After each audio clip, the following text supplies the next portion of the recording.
So welcome to week 4, grinding it out, looking at BER cases. This week's case, certainly something I think we could all agree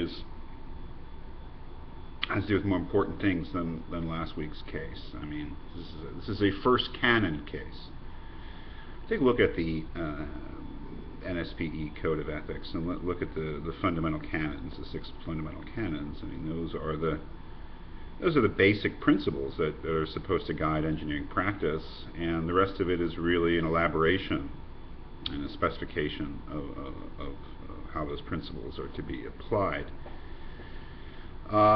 First principle, engineers shall hold paramount the health, safety, and welfare of the public. It's the most important thing in engineering ethics, and the distinctive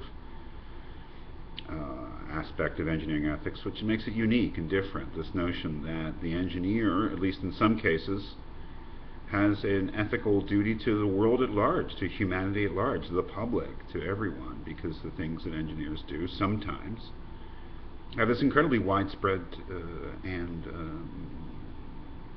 important effect, dramatic effect on the quality of life of people and the very life of people, as we see in this case.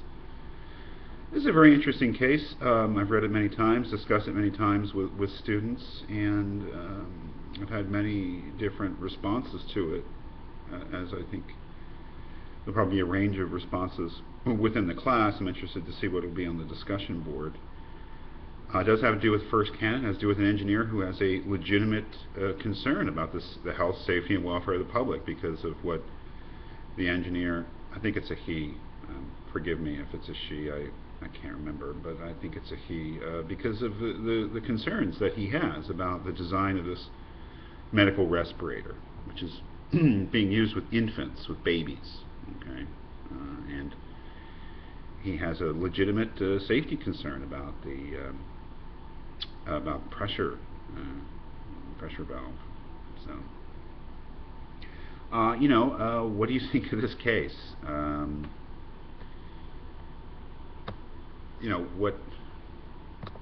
Obviously there's certain issues. If we look at the references, the first canon is cited. Of course, the fourth canon is cited too. Engineers shall act for each employer or client as faithful agents or trustees. Again, you don't have to agree with any of these cases, and you don't have to disagree with any of these cases, but I would like to see an interesting analysis and evaluation of the decision. The first questionable move has to do with the question that is asked. That is, as we look at the facts of the case,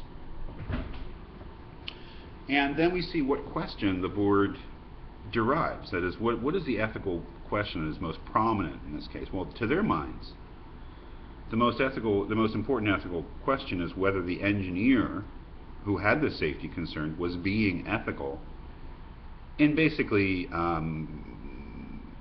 presenting his employer with an ultimatum that if prompt measures were not taken to correct this problem, that he will go to an outside source or an outside authority, the appropriate federal regulatory agency. Was it ethical of him to make that demand upon his employer? Again, seemingly solely motivated by a concern for the public safety. Babies. As one student put in the past, inflating babies is not a good idea, with a respirator. Was it ethical of him to make that ultimatum? So that's the first, is that really the most prominent ethical issue that arises out of these facts? Certainly it was the one that the board thought would be most useful to explore. It may not be the only ethical issue, but it's the one that they chose to explore. Again, the references are pretty obvious here. It's one of those first canon versus fourth canon cases where the engineer has to balance those two obligations. On the one hand, the obligation to the public and its safety and welfare. On the other hand, the obligation to the employer or client. As is often the case in practical reasoning in general, ethical reasoning in general, it proceeds sort of like common law does in legal cases. That is, proceeds analogically. That is, the thing to do often in trying to come to a correct decision about a certain case is to look at similar cases from the past and to see how they were resolved. That is a very useful and vital way that we get along ethically. And again, it is a kind of education in ethics in itself to read these decisions, because it's exactly what they do. You know, they are guided by precedent.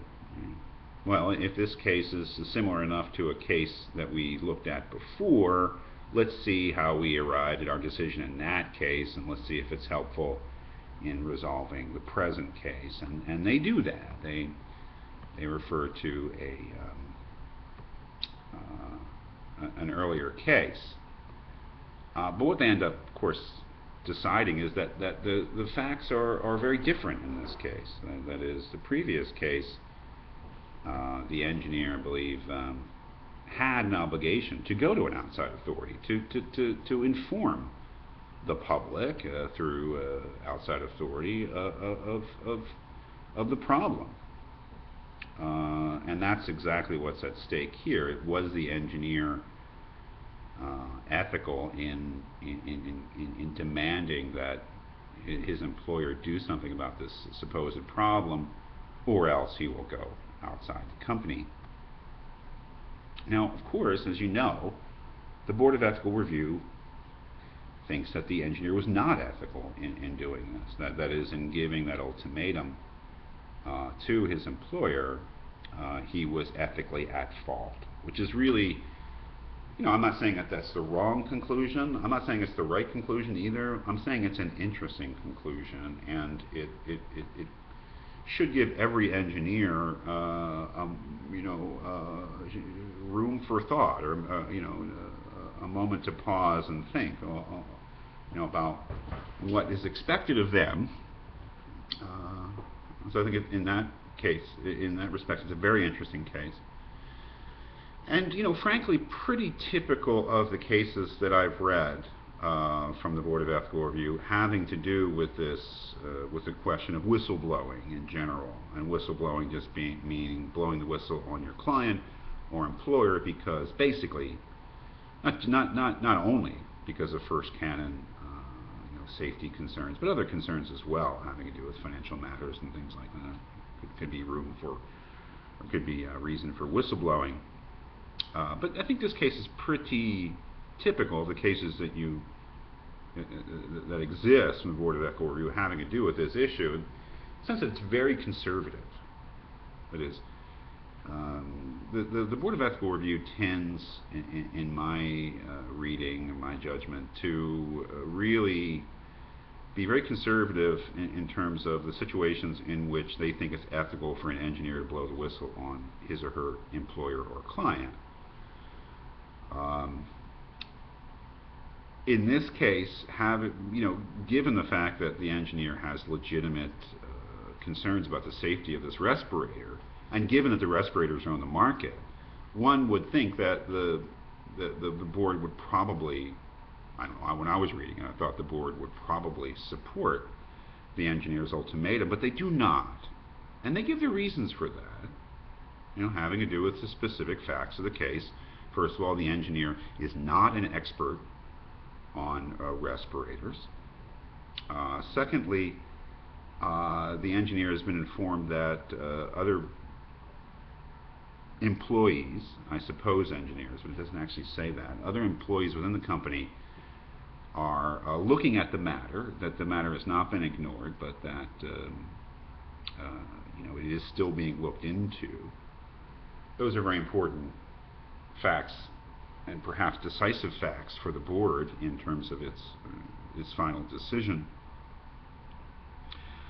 And saying that the engineer, although was right to have concerns, dealt with it the wrong way.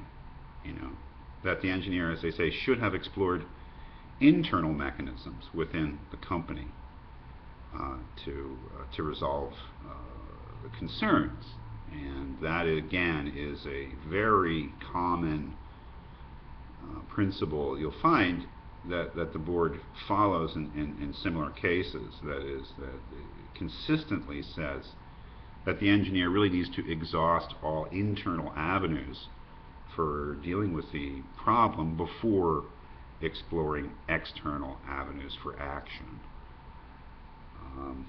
Again, I don't think that it's necessarily right, this conclusion. I don't think it's necessarily wrong either. Again, I don't know. I certainly think that there's room for dissent here. That is, it's not clear that the Board of Ethical Review is right in their determination of this case. And whether they're right or wrong, it raises very interesting and troubling issues for the practicing engineer regarding just how they are to proceed when they have substantive and legitimate concerns for the safety of the public.